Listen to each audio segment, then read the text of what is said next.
1977 সালে প্রেসিডেন্ট জিয়াউর রহমান 77 সালের 30শে মে গণভোট করছিল 19 দফার পক্ষে।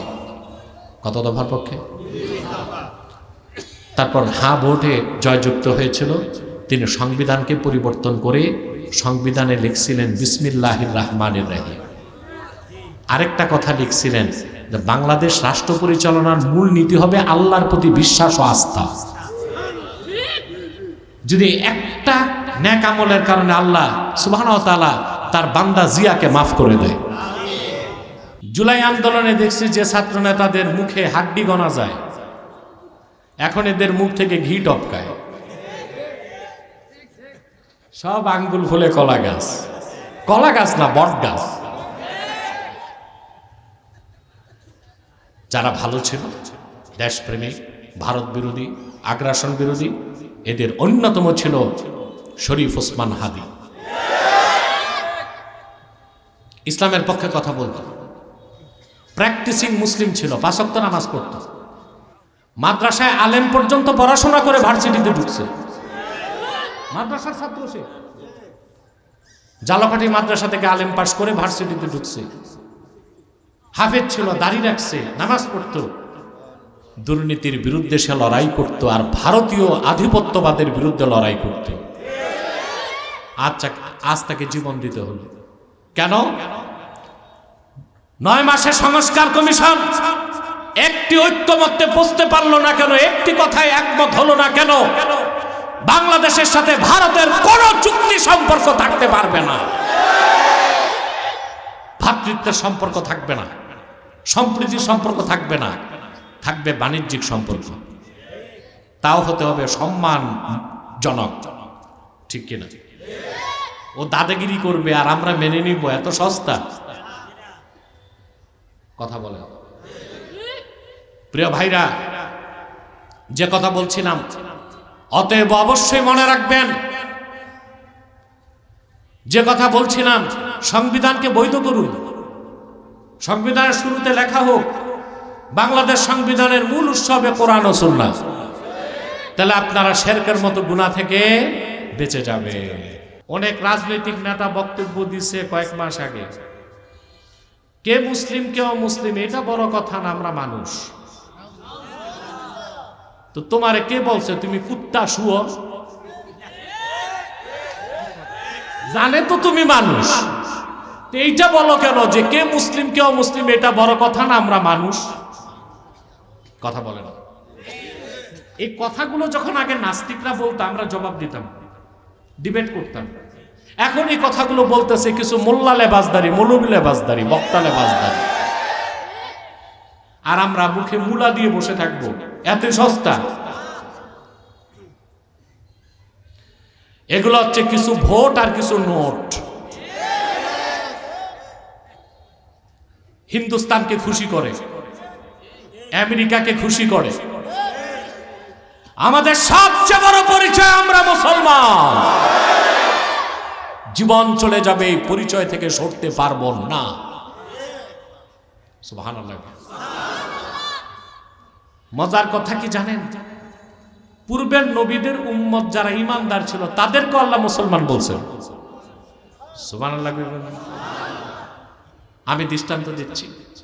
হযরত ঈসার প্রসঙ্গে আল্লাহ তাআলা বলেন, فَلَمَّا أَحَسَّ عِيسَى مِنْهُمُ الْكُفْرَ قَالَ مَنْ أَنصَارِي إِلَى اللَّهِ قَالَ الْحَوَارِيُّونَ نَحْنُ أَنصَارُ اللَّهِ آمَنَّا بِاللَّهِ وَاشْهَدْ بِأَنَّا مُسْلِمُونَ।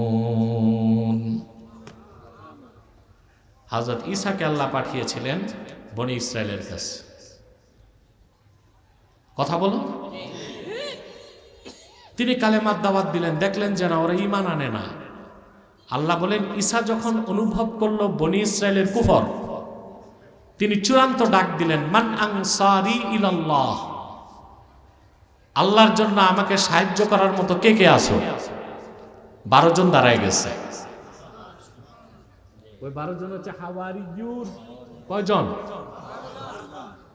তাদের হাওয়ারি কেন বলা হয়েছে? কয়েকটা মত। একটা মত তারা সাদা কাপড় পরত, আরেকটা মত তাদের দিল সাফ ছিল, আরেকটা মত তারা ধোপার কাজ করত, চতুর্থ মত আনসার শব্দের আরেক প্রতিশব্দ হাওয়ারি, সাহায্য করে। 12 জন লোক দাঁড়ায় বলল, নাহনু আনসারুল্লাহ আমান্না বিল্লাহ, ঈসা আমরা আল্লাহর জন্য তোমাকে সাহায্য করব, আল্লাহর উপর ঈমান আনলাম, আর তুমি সাক্ষ্য থাকো আমরা মুসলমান। পরিচয় কি দিছে? সুবহানাল্লাহ। হযরত সুলেমানের প্রসঙ্গে আল্লাহ কোরআন শরীফে বলেন, সুলেমান পয়গম্বরের নাম শুনছেন? বাইবেলে তার নাম লেখছে খ্রিস্টানরা সলোমন। কি নাম? ইহুদি খ্রিস্টানরা শুধু আল্লাহর কিতাব বদলায় নাই, নবীদের নামও বদলায় দিছে। সুলেমানের নাম লেখছে সলোমন, ইয়াকুবের নাম জ্যাকব, ইলিয়াসের নাম এলসিস, ঈসার নাম জেসাস, মুসার নাম মোশি, দাউদের নাম ডেভিড, ইব্রাহিমের নাম আব্রাহাম। বলেন নাউজুবিল্লাহ। হযরত সুলেমান সারা ওই সড়কে কথা বলে কারো? কোনো স্বেচ্ছাসেবক নাই এই মাহফিলে? তোমরা 2-4-10 জন যাও তো, আওয়াজগুলো কথাগুলো বন্ধ করো তো।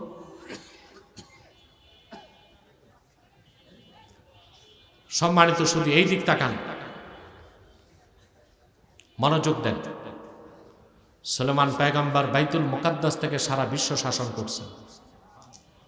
2 জন শাসক মুসলিম সারা দুনিয়া শাসন করছে, একজন সুলেমান আর একজন জুলকারনাইন।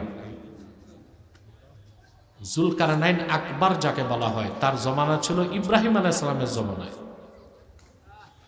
আর ওনার মন্ত্রী ছিল হযরত খাদির। কি নাম? আপনারা ভুল বলেন খিজির, উচ্চারণটা হচ্ছে বিফাতহিল খা ওয়া কাসরিদ দাদ, খাদির। আমরা বলি খিজির। উচ্চারণগুলো ঠিক করবো আমরা, পারবো না? আরেকজন ছিল জুলকারনাইন, তিনি ছিলেন জুলকারনাইন। আরেকজন ছিল সুলেমান, জুলকারনাইনের অনেক পরে, যিনি বিশ্ব শাসন করছেন। তো ফিলিস্তিনের পাশে, মানে আরবের কাছাকাছি হচ্ছে, আরবের মধ্যেই, মূল আরবের বাইরে ইয়ামান।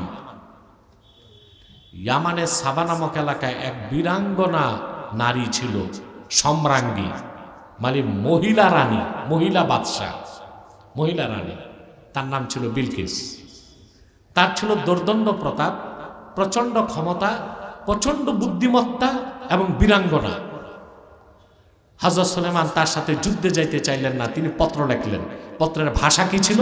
আল্লাহ বলেন, ওয়া ইন্নাহু মিন সুলাইমান ওয়া ইন্নাহু বিসমিল্লাহির রাহমানির রাহিম আল্লা তা'আলু আলাইয়া ওয়াতুনি মুসলিমিন। সুবহানাল্লাহ। লাইক করো নাকি? লাইভে তো সমস্যা আমার, জাদু তো না করে মানুষ।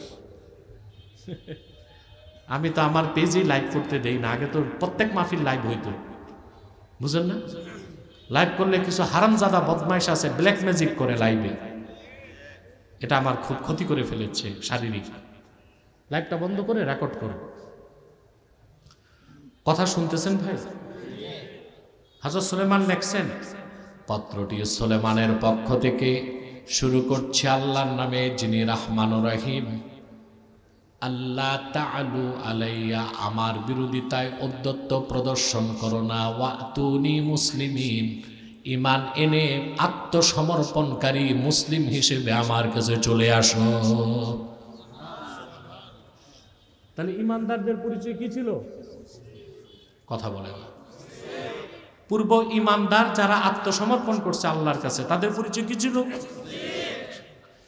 আল্লাহ তাআলা ১৫০০ বছর আগে আখিরি নবী মুহাম্মদ সাল্লাল্লাহু আলাইহি ওয়াসাল্লামের মাধ্যমে দ্বীন ইসলামকে পরিপূর্ণ করে চূড়ান্ত নাম দিয়ে দিয়েছেন। এই দিনকে যারা বিশ্বাস করবে কিয়ামত তক তাদের নাম হবে মুসলিমিন।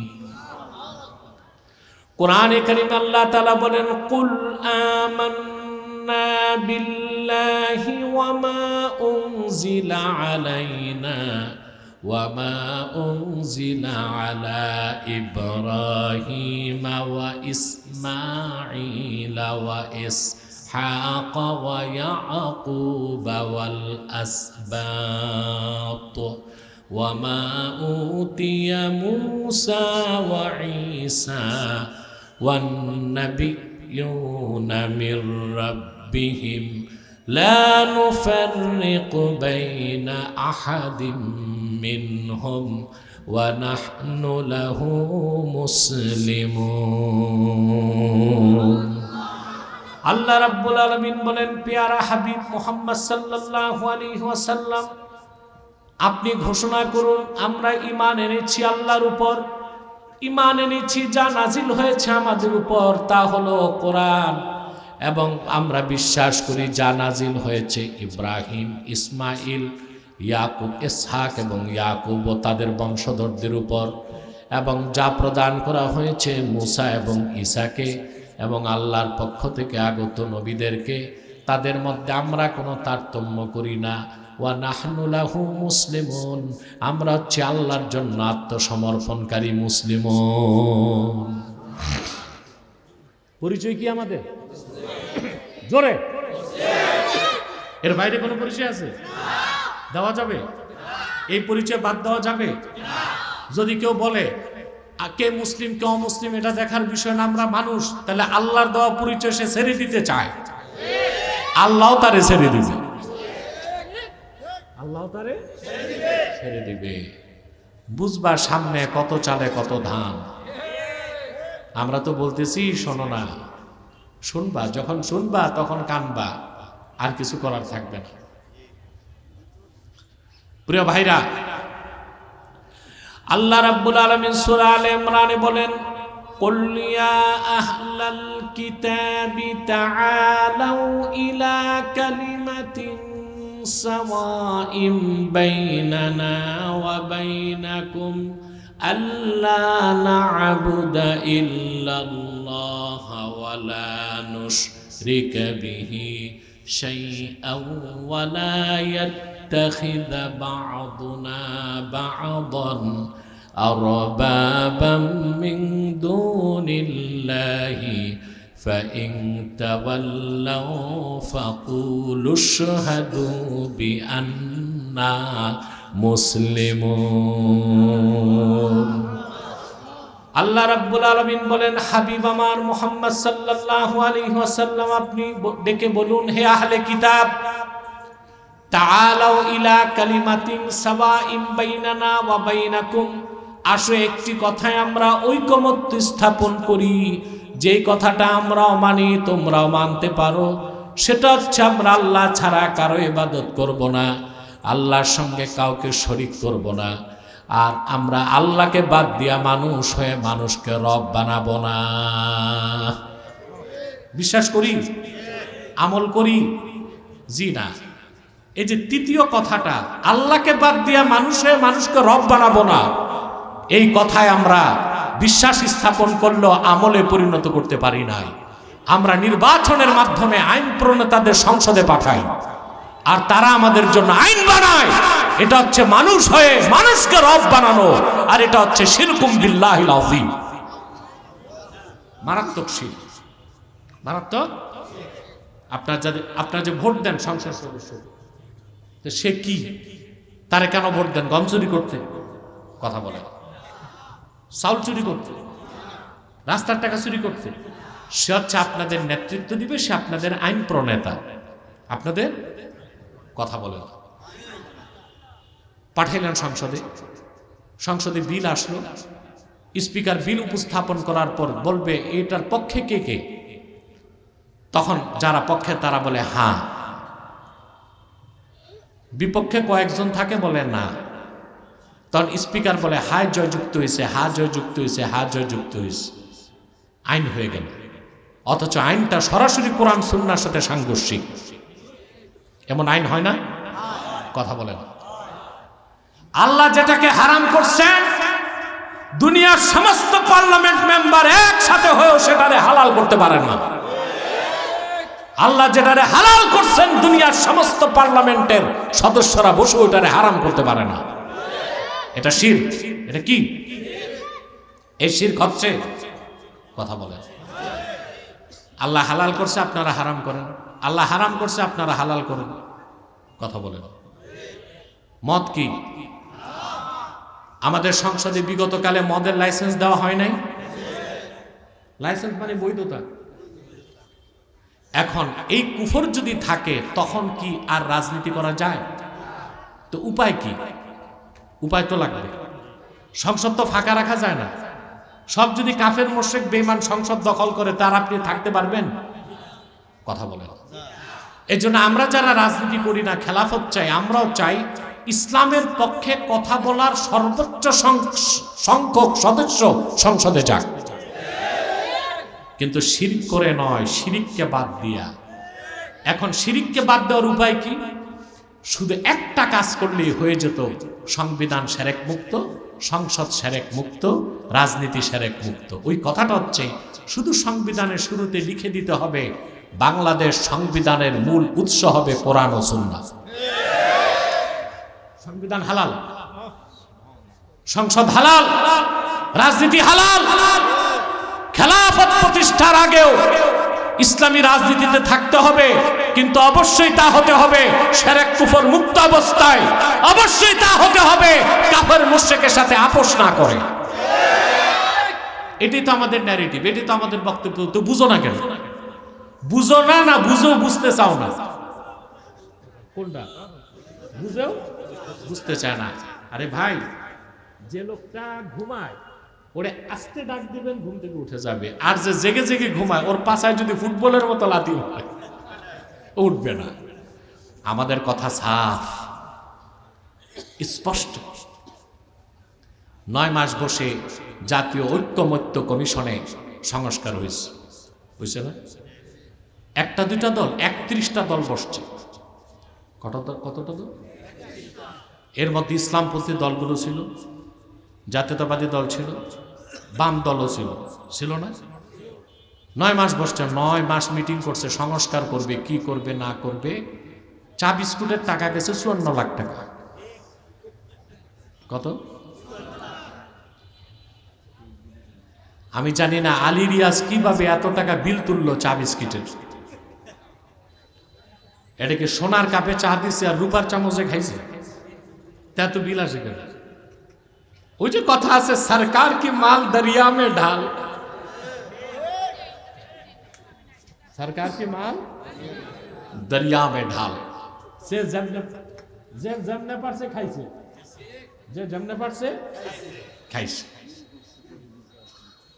তারপর কি হলো?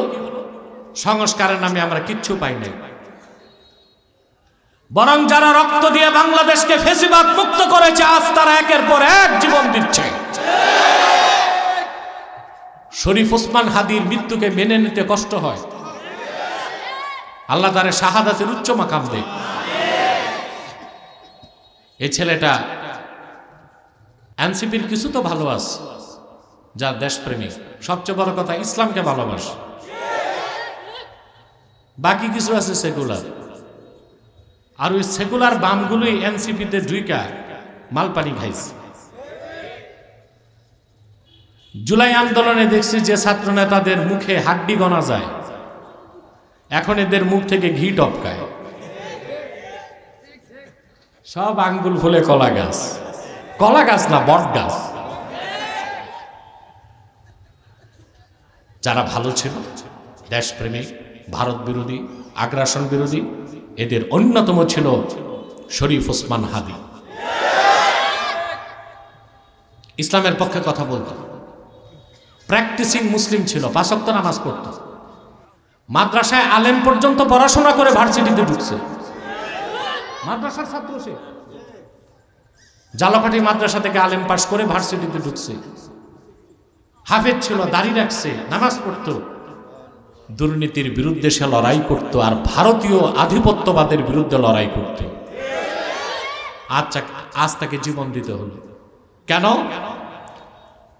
9 মাসে সংস্কার কমিশন একটি ঐক্যমত্যে পৌঁছতে পারলো না কেন? একটি কথায় একমত হলো না কেন? বাংলাদেশের সাথে ভারতের কোনো চুক্তি সম্পর্ক থাকতে পারবে না, ভ্রাতৃত্বের সম্পর্ক থাকবে না, সম্প্রীতির সম্পর্ক থাকবে না, থাকবে বাণিজ্যিক সম্পর্ক। তাও হতে হবে সম্মানজনক, ঠিক কিনা? ও দাদাগিরি করবে আর আমরা মেনে নিব, এত সস্তা? কথা বলে। প্রিয় ভাইরা, যে কথা বলছিলাম, অতএব অবশ্যই মনে রাখবেন, যে কথা বলছিলাম, সংবিধানকে বৈধ করুন। সংবিধানের শুরুতে লেখা হোক বাংলাদেশ সংবিধানের মূল উৎসবে কোরআন ও সুন্নাহ। তাহলে আপনারা শিরকের মতো গুনাহ থেকে বেঁচে যাবে। কথা বুঝতেছেন? এটা আসল সংস্কার। এটা কি? এই সংস্কারের খবর নাই, সবাই আছে পিয়ার নিয়ে, গণভোট নিয়ে, ঠিক কিনা? আমার পিয়ারের বক্তব্যটা শুনছিলেন? কথা বলেন। আরে মিয়া, বাংলাদেশে রাজনীতি করে এমন কেউ নাই যে আমার পিয়ারের ব্যাখ্যা নেয় নেই। বক্তারা খেপছিল না? কথা বলেন। এখন সব দল পিয়ার মানছে কিনা আমারটা? কথা বলেন। পিয়ার বাদ না, নিম্নকক্ষে বাদ না। এরপর গণভোট নিয়ে আমার একটা বক্তব্য শুনছেন না? কেউ বলছে গণভোট আগে, কেউ বলছে পরে, আমি বলছি কখনো না। বলি নাই? কেন বলছি? আমার কি স্বার্থ? আমার তো নির্বাচন নাই, দল নাই। আছে দল, তাহরিকে খাতমে নবুয়ত বাংলাদেশ, বাংলাদেশের সর্বশ্রেষ্ঠ অরাজনৈতিক সংগঠন। রাজনৈতিক দল তো আমার নাই। আমি একটা বিষয় চিন্তা করছি, 1977 সালে প্রেসিডেন্ট জিয়াউর রহমান 77 সালে 30শে মে গণভোট করছিল 19 দফার পক্ষে। কত দফার পক্ষে? তারপর হ্যাঁ ভোটে জয়যুক্ত হয়েছিল। তিনি সংবিধানকে পরিবর্তন করে সংবিধানে লিখছিলেন বিসমিল্লাহির রহমানির রহিম। আরেকটা কথা লিখছিলেন যে বাংলাদেশ রাষ্ট্র পরিচালনার মূল নীতি হবে আল্লাহর প্রতি বিশ্বাস ও আস্থা। যদি একটা নেক আমলের কারণে আল্লাহ সুবহানাহু ওয়া তাআলা তার বান্দা জিয়াকে মাফ করে দেয়। এখন গণভোট যদি হ্যাঁ জয়যুক্ত হয়ে পাশ হয়, সনদের মধ্যে এই কথাটা বাদ রাখছে। সনদ যদি পাশ হয়ে যায় গণভোটের মাধ্যমে, তাহলে সংবিধান থেকে বিসমিল্লাহ সরাতে হবে, আর আল্লাহর প্রতি আস্থা ও বিশ্বাস এই কথাটাও সরাতে হবে। এখন বলেন, শুধু আমি না, কোনো মুসলমান গণভোটকে সমর্থন করতে পারে? আগেও না, পরেও না। আগে সনদ ঠিক করো, তারপর গণভোট করো। আমার কথা স্পষ্ট তো? বুঝে না কেন? জেগে জেগে ঘুমায় যারা, ঠিক কিনা? আমার ভাইরা, আল্লাহ রাব্বুল আলামিন বলেছেন, ফা ইন তাওয়াল্লাউ ফাকুলু শাহাদু বিআন্না মুসলিমুন। যদি আহলে কিতাব এই কথাগুলো বিশ্বাস না করে মুখ ফিরিয়ে নেয়, উম্মতে মুহাম্মাদি তোমরা বলে দাও, আহলে কিতাব সাক্ষ্য থাকো তোমরা আমরা মুসলমান। তাহলে আমাদের পরিচয় কি? আরো জোরে। এখন আসেন, মুসলিম কিভাবে হবেন? ঈমান হচ্ছে ইনকিয়াদুল বাতিন, আর ইসলাম হচ্ছে ইনকিয়াদুজ জাহির। ঈমান আনার পরে, মুমিন হয়ে যাবার পরে আল্লাহ রাব্বুল আলামিনের আনুগত্যকে বিনা প্রশ্নে প্রকাশ করার নাম হলো ইসলাম, ব্যক্তির নাম মুসলিম। সুবহানাল্লাহ। ইসলাম অর্থ কি তাই তো বুঝি না। ইমাম রাজি লিখেছেন তাফসির কাবীরে, ওয়া আসলুহু মিনাস সিলমে হুয়াল ইনকিয়াদুজ জাহির মা শারতে ইনকিয়াদিল বাতিন। ঈমান আনার পরে একনিষ্ঠ চিত্তে শরীয়তের সমস্ত বিধানকে মেনে আল্লাহর কাছে আত্মসমর্পণ করা, এটা হচ্ছে ইসলাম, ব্যক্তির নাম মুসলিম। বলেন সুবহানাল্লাহ। কিভাবে আল্লাহ রাব্বুল আলামিনের কাছে আত্মসমর্পণ করতে হয় সেই মহান শিক্ষা আল্লাহ তাআলা কোরআন কারীমে দিয়েছেন মুসলিম জাতির জনক ইব্রাহিম খলিলুল্লাহর মাধ্যমে। বলেন সুবহানাল্লাহ। কার মাধ্যমে? মুসলিম জাতির জনকের নাম কি? আরো জোরে। উনি আমাদের জনক, আমাদের পিতা। সুবহানাল্লাহ। মুসলমান যারে তারে বাপ বানাইতে পারে? কথা বলেন। সমস্ত মুসলমানদের আধ্যাত্মিক পিতা, রুহানি পিতা আল্লাহর হাবিব সাল্লাল্লাহু আলাইহি ওয়াসাল্লাম। সমস্ত মুসলমানদের জাতির পিতা ইব্রাহিম খলিল। সমস্ত মুসলমানদের আদি পিতা আদম খলিল, আদম শফিউল্লাহ। যারে তারে মুসলমান বাপ বানাতে পারে না। হযরত ইব্রাহিম উনি কিভাবে মুসলিম হতে হয় সে পরীক্ষা দিয়েছেন। আল্লাহ কথাগুলো কোরআনে বলেছেন। আল্লাহ পাক বলেন, ওয়া ইয ক্বালা লাহু রাব্বুহু আসলিম ক্বালা আসলামতু লিরাব্বিল আলামিন। আল্লাহ বলেন, মুহাম্মদ সাল্লাল্লাহু আলাইহি ওয়াসাল্লাম স্মরণ করুন আপনি ইব্রাহিমকে যখন তার রব বলল আসলিম, সুবহানাল্লাহ, মানে মুসলিম হও। কি হও? আসলিম। ইমাম বাগাবী লিখছেন, সাররিফ উনুকাকা তাহতা আহকামিল্লাহি আযজা ওয়া জাল। ইব্রাহিম, আল্লাহর হুকুমের সামনে মস্তক নত করো, গর্দান ঝুঁকাও। তিনি এক বাক্যে বলেছেন, আসলামতু লিরাব্বিল আলামিন, রব্বুল আলামিনের জন্য আমি আত্মসমর্পণ করলাম। তিনি কতটুকু মুসলিম হলেন যাচাই করার জন্য আল্লাহ তারে 10টা পরীক্ষা দিলেন। সুবহানাল্লাহ বলবেন। কোরআনে কারীম আল্লাহ তাআলা বলেন, ওয়া ইযবিতালা ইব্রাহিমা রাব্বুহু বিকালিমাতিন ফাআতাম্মাহুন قال إني جاعلك للناس إماما قال ومن ذريتي قال لا ينال أهد الظالمين। আল্লাহ রাব্বুল আলামিন বলেন, মুহাম্মদ সাল্লাল্লাহু আলাইহি ওয়াসাল্লাম আপনি স্মরণ করুন, ইব্রাহিমের রব যখন ইব্রাহিমের পরীক্ষা নিলেন, সবগুলো পরীক্ষা তিনি শতভাগ সফলতার সাথে উত্তীর্ণ হলেন। আল্লাহ ডাক দিয়ে বললেন, ইব্রাহিম, আমার সব পরীক্ষায় তুমি কামিয়াব হয়ে গেছো, আমি গোটা মানব জাতির জন্য তোমারে নেতা বানায় দিব। কটা পরীক্ষা দিয়েছেন? কিসের পরীক্ষা? আত্মসমর্পণের পরীক্ষা। 10টা পরীক্ষায় 2টা ছিল কঠিন, 2টা ছিল খুব কঠিন। এর একটা, উনি থাকতেন ইরাকের বাবেলে। কোথায়? এখন মানচিত্রে বাবেল নামে দেশ নাই, শহর নাই, ওটার নাম বেবিলন। কি নাম? বেবিলন। ওখানে ওনার বাড়ি ছিল। উনি যাকে পিতা বলতেন আজাদ, গোষ্ঠীর লোকজন সব ছিল, কেউ অগ্নি পূজারী, কেউ নক্ষত্র পূজারী, কেউ সূর্য পূজারী, কেউ মূর্তি পূজারী, সব পূজায় লিপ্ত ছিল, মুশরিক ছিল, কাফের ছিল। আল্লাহ হুকুম করছেন, ইব্রাহিম, তাদেরকে তুমি আমার তাওহীদের দাওয়াত দাও আর মূর্তির পূজা থেকে বাঁচতে বলো। কথা বুঝতেছেন? তিনি যে পিতাকে ও বংশের লোকজনদেরকে বললেন, তোমরা নিজেরা হাতে তৈরি করছি উপাস্যগুলোকে ইবাদত করো কেন?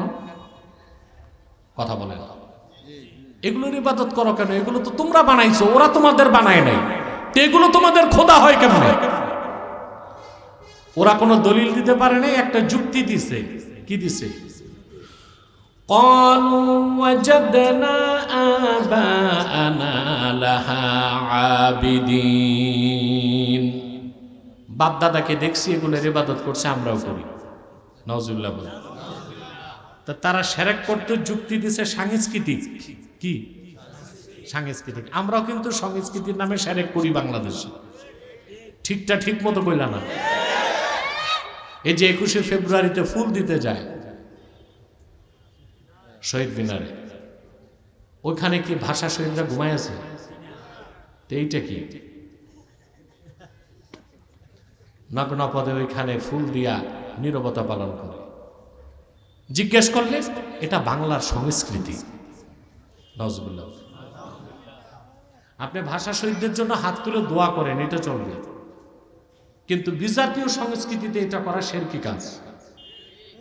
পহেলা বৈশাখে মঙ্গল শোভাযাত্রা বের করে, এটাও বলে সংস্কৃতি। তাহলে আমরাও শিরক করি সংস্কৃতির নামে। কি নামে? বাপদাদার দোহাই দিয়ে, যে আগে সবাই করে গেছে বাঙালিরা, আমরাও করি। ইব্রাহিম আলাইহিস সালামকে ওই জবাব দিছে, তারা বাপদাদা করছে, আমরাও।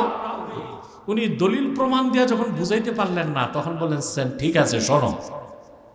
হযরত ইব্রাহিম বিপ্লবের ডাক দিলেন, ওয়াতাল্লাহি লাআকিদান্না আসনামাকুম বা'দা আন তুওয়াল্লু মুদবিরিন।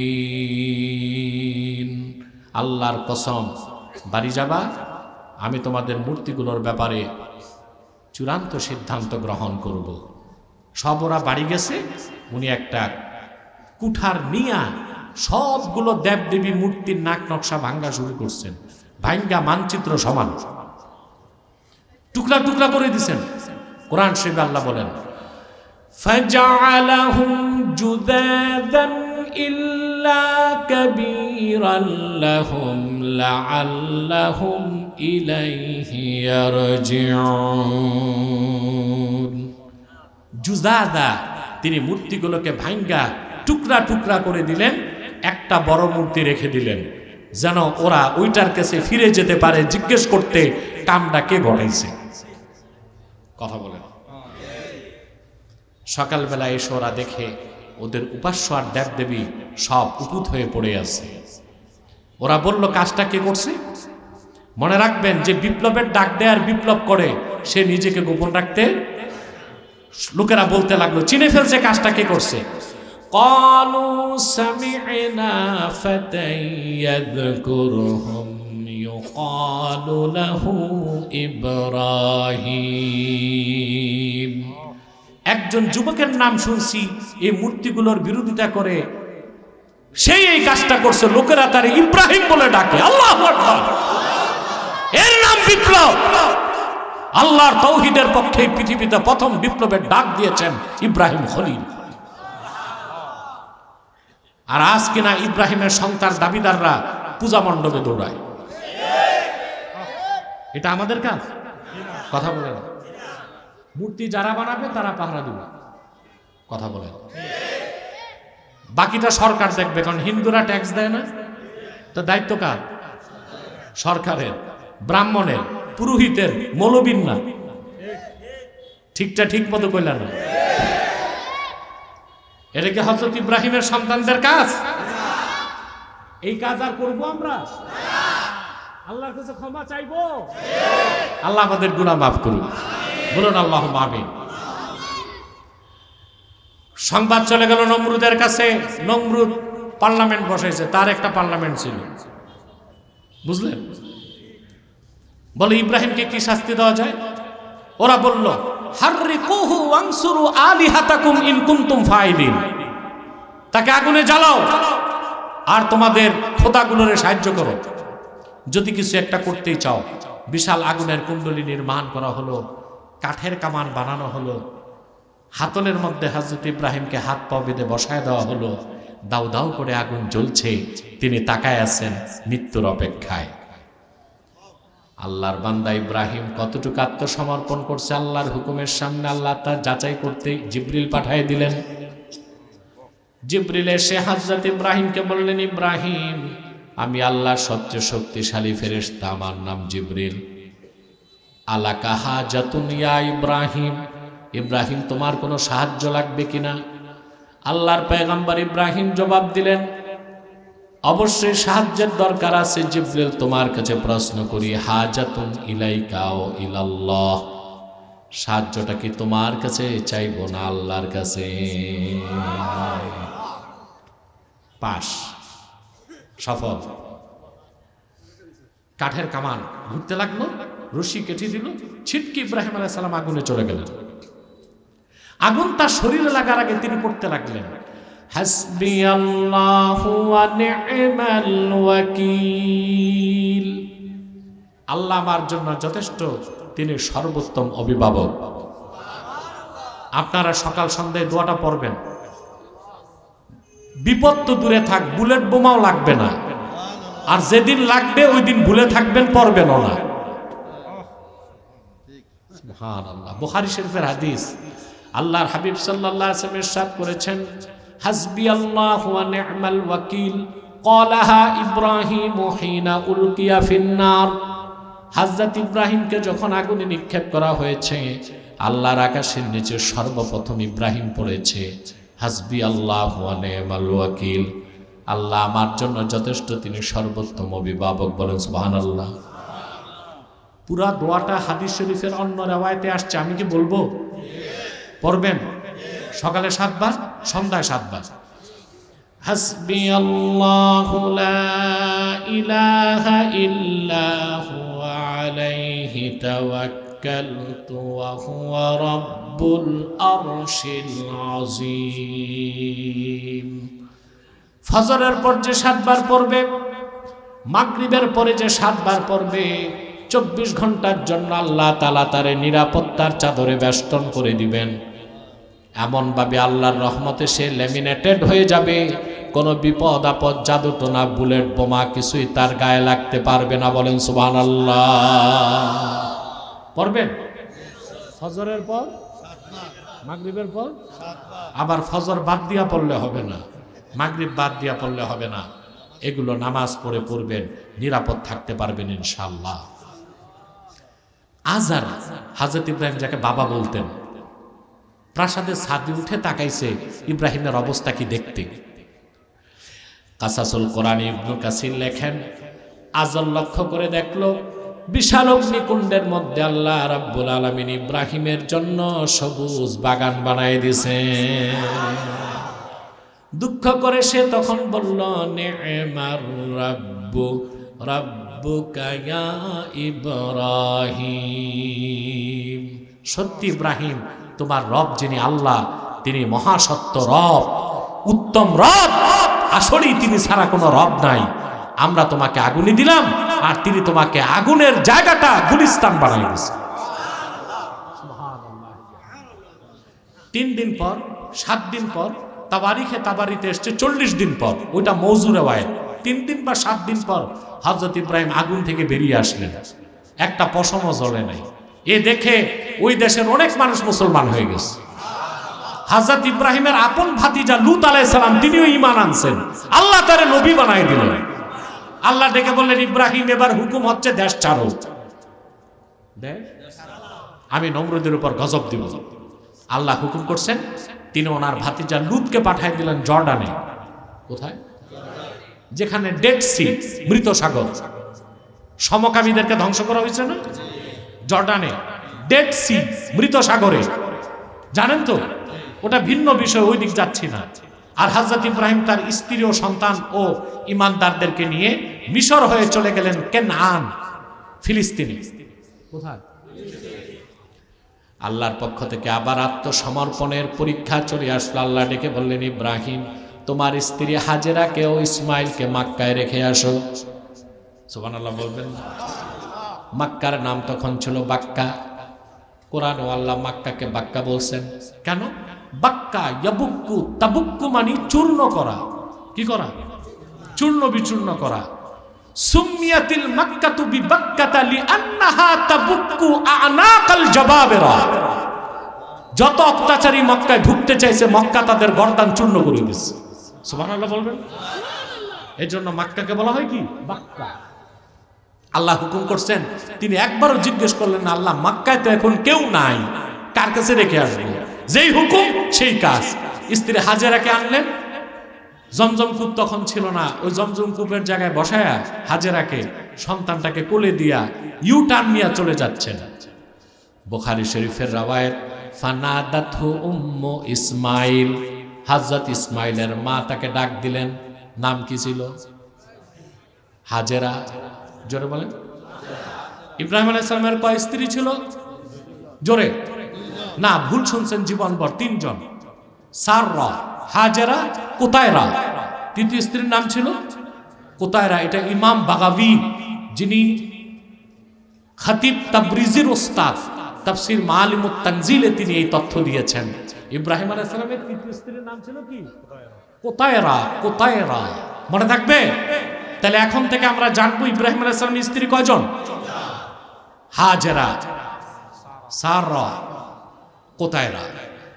হযরত হাজেরাকে বসালেন, ইসমাইলকে দিয়া চলে যাচ্ছেন। হযরত হাজেরা ডেকে বললেন, ইব্রাহিম, এটা কি আপনার সিদ্ধান্ত না আল্লাহর ফয়সালা? একবার, দুইবার, তিনবার কোনো জবাব নাই। চতুর্থবার হযরত হাজেরা বললেন, ইব্রাহিম, এটা কি আপনার ফয়সালা নাকি আপনার সিদ্ধান্ত না আল্লাহর ফয়সালা? হযরত ইব্রাহিম এবার মুখ ফিরিয়ে বললেন, রে হাজেরা, তুমি জানো না আল্লাহর খলিল ইব্রাহিম আল্লাহর হুকুমের বাইরে একটি কদমও ফেলতে পারে না। প্রিয় ভাইয়েরা আমার, চলে গেলেন হযরত ইব্রাহিম। ঘটনা বিরাট, তা বলা উদ্দেশ্য না, আয়াতের ব্যাখ্যাটা বোঝানো উদ্দেশ্য। ফালাম্মা বালাগা মাআহু সাইয়া, হযরত ইসমাইল যখন দৌড়াদৌড়ির বয়সে পৌঁছলেন, একটি বর্ণনায় 7 বছর, আরেক বর্ণনায় 13 বছর বয়স, হযরত ইব্রাহিম আবার ফিরে আসলেন। কলিজার টুকরা সন্তানটাকে বুকে লাগালেন। ওই মুহূর্তে তার অন্তরে সন্তানের স্নেহের ঢেউ তৈরি হয়ে গেল। আল্লাহর পক্ষ থেকে আবার ইমতিহান, আবার পরীক্ষা আসলো, আত্মসমর্পণের পরীক্ষা। সুবহানাল্লাহ বলবেন। পরপর 3 রাত আল্লাহ স্বপ্নে দেখালেন, ইব্রাহিম, সবচেয়ে পছন্দের প্রিয় ভালোবাসার জিনিসটা আমার জন্য স্যাক্রিফাইস করো। তিনি 3 দিন পর বুঝে গেলেন আল্লাহ ইসমাইলকে চান। কলিজার টুকরা সন্তানটাকে বুকে জড়ায় বললেন, ইয়া বুনাইয়া ইন্নী আরা ফিল মানামি আন্নী আযবাহুক, প্রিয় কলিজার টুকরা সন্তান, আমি স্বপ্নে দেখি আমি তোমাকে জবাই করছি, তুমি চিন্তা করো কি করব।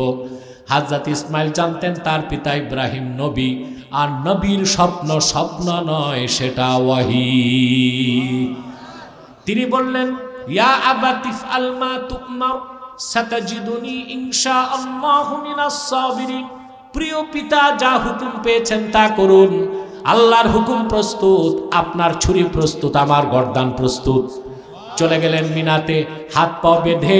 এবার যে কথাটা বলতে এত কথা বললাম, তিনি যখন ছুরি চালাবেন, আল্লাহ বলেন কোরআনে, ফালাম্মা আসলামা ওয়া তাল্লাহু লিল জাবিন, পিতা পুত্র দুজনেই যখন আত্মসমর্পণ করলো,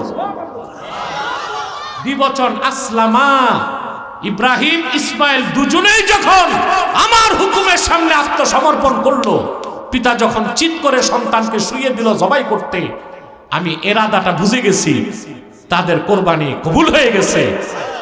ফানাদাইনাহু আইয়া ইব্রাহিম কাদ সাদ্দাকতার রুইয়া, আমি ডেকে বললাম, ওহে ইব্রাহিম, তুমি স্বপ্নকে সত্য বানায় দিছো, ইসমাইলকে জবাই করতে হবে না, কোরবানি হয়ে গেছে, আমি দুম্বা পাঠায় দিলাম, জবাই করে দাও।